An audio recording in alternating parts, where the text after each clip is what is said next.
রমজানের আগে ৬ নম্বর কাজ হলো পিছনে যে সমস্ত রমজান মাস আমাদের চলে গেছে,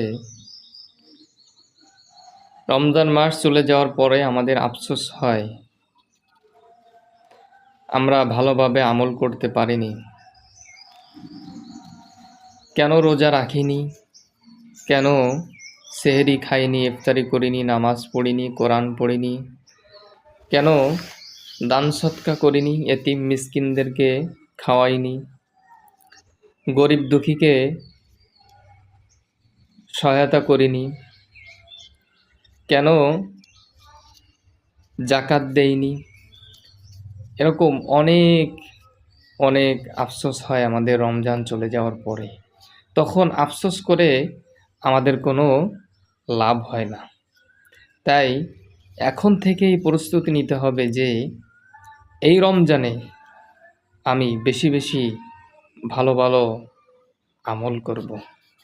আল্লাহ তাআলা আমাদেরকে তৌফিক দান করেন, আমিন।